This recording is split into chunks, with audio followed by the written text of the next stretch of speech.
The 1980s gave us big hair, synth music, and a flood of safe, forgettable movies. Quentin Tarantino calls it a ballless decade for cinema, but even he admits there were a few gems hiding in the mess. These aren't polite crowd pleasers. They're rough, flawed, sometimes outrageous films that still pack a punch. Which movies from the most corporate era of Hollywood could earn Tarantino's respect? Let's dig in and find out, starting with one that lit a fuse in Chinatown. Year of the Dragon, 1985. Michael Cimino was already infamous when Year of the Dragon hit theaters. His massive flop Heaven's Gate had bankrupted United Artists just 5 years earlier, so the fact that a studio gave him $24 million and Final Cut again was a Hollywood miracle. What he delivered was anything but safe, a gritty, violent, unapologetic crime thriller set in New York's Chinatown. Mickey Rourke plays Stanley White, a Vietnam vet turned NYPD captain who chain smokes his way through the city's underbelly, determined to take down the Chinese mob. His main opponent is Joey Tai, played by John Lone, a restaurant owner who smoothly transitions into a ruthless gang leader. Their feud spirals into a brutal war, culminating in a massive shootout that looks like it wandered straight out of a John Woo film, stylized chaos, bullets everywhere, and tension so thick you forget to breathe. That's not just me saying it. Tarantino himself called that final shootout his favorite killer movie moment. But the controversy didn't stop at the action. Chinese-American groups protested the film, calling it xenophobic. Critics pounced, labeling it racist and excessive. Cimino argued that the uproar only made the movie more interesting. He was wrong about ticket sales, though. The film tanked. Still, Tarantino loves it. For him, Year of the Dragon is the kind of unapologetic, high-stakes filmmaking that the 1980s mostly avoided. It's loud, messy, politically incorrect, and powered by a director who didn't care about smoothing edges. In a decade drowning in safe formulas, this was pure cinematic chaos. Manhunter, 1986. Before Anthony Hopkins turned Hannibal Lecter into a pop culture icon, Michael Mann quietly brought him to the screen in Manhunter. This was an adaptation of Thomas Harris's Red Dragon, with Brian Cox playing Lecter, spelled Lector here. It's cold, sleek, and methodical, the kind of movie that doesn't hold your hand but still keeps you locked in from start to finish. The story follows FBI profiler Will Graham, played by William Peterson, as he hunts a killer nicknamed the Tooth Fairy. Mann stages it like a crime scene itself, precise, clinical, with every shot deliberate. The icy color palette, the synth-heavy score, the minimalistic dialogue, everything screams style. Tarantino openly says he prefers this to Silence of the Lambs. Behind the scenes, the production could have been very different. The producers originally approached David Lynch to direct, but he walked away after calling the script too violent and too degenerate. Mann took over, already carrying the street-level cool of Thief, a film Tarantino has called a game-changer. When Manhunter opened, it flopped, earning just $8 million against its $15 million budget. Audiences barely noticed it, and critics didn't know what to do with its detached tone. But time has been kind to it, and Tarantino was ahead of that curve.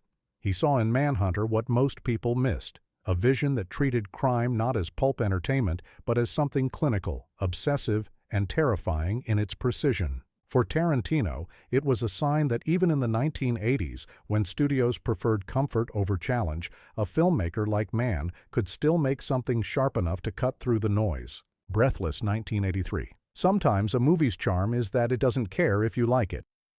Breathless is one of those films. Jim McBride's remake of Jean-Luc Godard's 1960 French classic traded Parisian cool for sweaty, neon-lit Los Angeles attitude.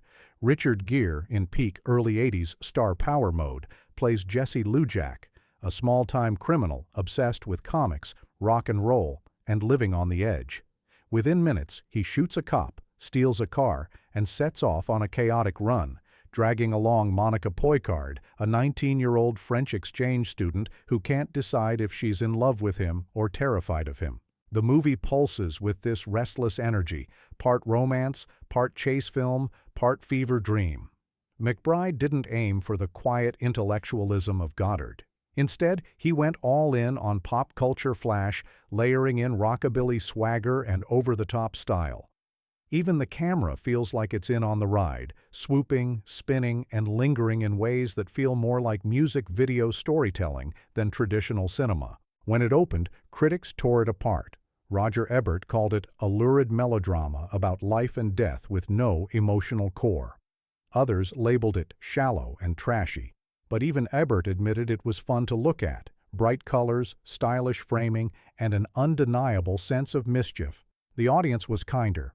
The movie pulled in $20 million on a $7 million budget, a decent hit for something so divisive. For Tarantino, this was cinema speaking his language before his career even started. He said it was the only movie he saw in a theater at the time that felt like the kind of stories he was writing in his own head. The mix of pop culture obsession, unapologetic style, and unpredictable energy, that's the DNA of Tarantino's own filmography. Breathless wasn't trying to fit in, it was too busy having fun breaking the rules. 8 Million Ways to Die, 1986. On paper, 8 Million Ways to Die should have been a hit. You had Hal Ashby in the director's chair, a man who defined the 1970s with films like Shampoo and Being There.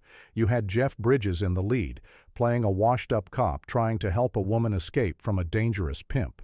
The script started with Oliver Stone, based on a respected detective novel by Lawrence Block. Everything lined up. Then it all fell apart. Ashby was in a bad place professionally. The studio didn't trust him, and tensions boiled over during production.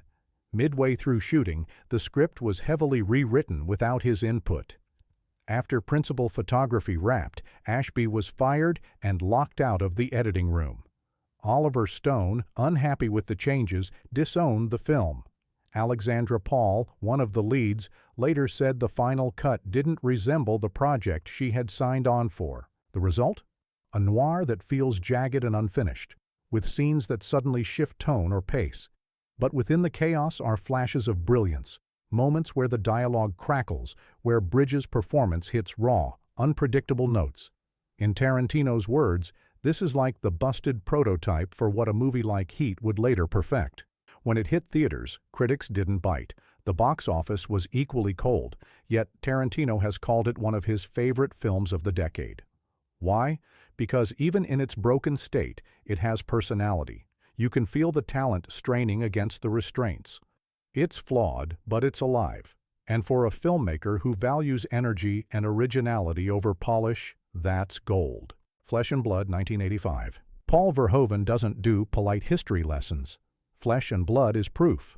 Forget the romanticized medieval epics with shining armor and noble kings. This is the Middle Ages as they probably were. Filthy, violent, and ruled by greed.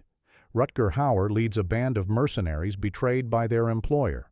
When they take revenge, they kidnap a young noblewoman, played by Jennifer Jason Leigh, and drag her into a brutal life on the road.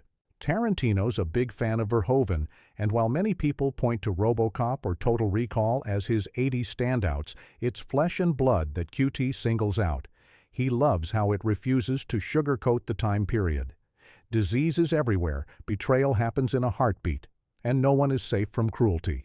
Lee's performance stands out. Decades before she'd work with Tarantino on The Hateful Eight, she was already proving she could hold her own in raw, uncomfortable territory. The production was as messy as the story. Verhoeven and Hauer had worked together 5 times before, but tensions boiled over on this one. Arguments got so bad they never collaborated again. Verhoeven even called it the worst filming experience of his life, saying it almost made him quit directing entirely. Then there was the U.S. release. The original cut was far more graphic, but to get distribution, it had to be heavily trimmed for American audiences. What survived still caused a stir. Critics were divided, some praising its uncompromising vision, others calling it needlessly harsh. For Tarantino, this isn't just medieval drama, it's rebellion on film. It doesn't ask for your sympathy, and it doesn't hand out heroes to root for. It shows a world where survival means compromise, and where victory is rarely clean. In an 80s landscape full of safe fantasies, Flesh and Blood feels like it was made with a middle finger pointed straight at convention. Near Dark, 1987. What do you do when no one wants to make a Western in the mid-1980s? If you're Catherine Bigelow, you turn it into a vampire movie. That's exactly how Near Dark was born, a genre mashup that Tarantino has called one of his absolute favorites of the decade. The premise is simple. A young farmer meets a mysterious drifter, gets bitten, and is pulled into her traveling family of vampires roaming the American Midwest. The cast is a reunion of James Cameron's Aliens crew, Lance Henriksen, Bill Paxton, and Jeanette Goldstein, bringing an unpredictable, dangerous energy to every scene. Paxton, in particular, steals the show with a performance that veers from charming to terrifying in a blink. Tarantino has singled out one scene above all: the barroom massacre. It's a masterclass in tension and chaos. The vampires toy with their victims, savoring the fear before the violence erupts. QT admitted he saw the movie 5 times in theaters just for that sequence. But timing doomed Near Dark. It was the last release from De Laurentiis Entertainment Group before the company collapsed into bankruptcy. Marketing was almost non-existent, and without the push, the film quietly disappeared from theaters. Despite the flop, it's become a cult favorite, and for good reason. Bigelow's direction blends the dusty loneliness of a Western with the predatory hunger of horror, creating a world where morality is as empty as the highways. For Tarantino, it's proof that great filmmaking can still happen under the radar, and sometimes the movies nobody sees are the ones that stick with you the longest. Indiana Jones and the Temple of Doom, 1984. Most fans rank Temple of Doom as the weakest of the original Indiana Jones trilogy. Not Tarantino. He's gone on record saying it's his favorite of the series, an opinion that instantly divides a room. Why? Because this is Spielberg and Lucas throwing restraint out the window and diving headfirst into pulp adventure mayhem. Set before Raiders of the Lost Ark, the film opens with Indy in a Shanghai nightclub shootout, tumbles into a plane escape gone wrong, and lands in an Indian village whose children have been kidnapped by a dangerous cult. What follows is a fever dream of set pieces. Minecart chases, rope bridge showdowns, and an infamous dinner scene that made parents everywhere squirm. For Tarantino, this is exactly what a sequel should be, not a rehash, but a swing in a different direction. He loves that it's darker, weirder, and meaner than Raiders. Harrison Ford plays Indy with more grit, and Kate Capshaw's Willie Scott becomes a constant source of comic chaos. The movie doesn't apologize for being loud, frantic, or occasionally absurd. It leans into it. The backlash was real. Critics complained about its tone. Parents called it too intense for kids, and it played a major role in the MPAA introducing the PG-13 rating. But that controversy is part of what makes it special for QT. In his eyes, Temple of Doom is proof that mainstream Hollywood can still take risks. It's not perfect, but it's fearless, and that's worth more than polish. Blowout, 1981. If you ask Tarantino for his favorite movie of all time, don't be surprised when he says Blowout. Brian De Palma's political thriller is pure filmmaking craft from start to finish. John Travolta stars as a sound technician who accidentally records audio evidence of a murder while out capturing background noises for a film. What starts as curiosity turns into obsession as he pieces together the truth, frame by frame, sound by sound. Tarantino loves Blowout for its precision. Every camera movement, every cut, every sound effect is placed with purpose. De Palma channels the paranoia of the 1970s into the slick style of the early 80s, creating a film that feels both timeless and anchored in its moment. The ending is devastating, not because it's a shock, but because it's inevitable. When it premiered, Blowout wasn't the hit it deserved to be. It barely broke even, and critics were split. Over the years, though, it's been re-evaluated as one of De Palma's masterpieces. QT has championed it for decades, citing it as a huge influence on his own work. In Tarantino's eyes, Blowout is the rare film that marries technical mastery with emotional weight. It's thrilling without being hollow, stylish without being shallow, and in a decade he mostly writes off. It stands as proof that when a filmmaker pushes every tool to its limit, the results can last forever. For a guy who dismisses the 80s as a creative dead zone, Tarantino sure knows how to find its sharpest edges. These 8 films aren't safe or polite. They're loud, strange, flawed, and full of personality. Which of these would make your own only list? Drop your thoughts below, hit subscribe, and keep the conversation going. because sometimes the movies everyone forgets are the ones worth talking about the most.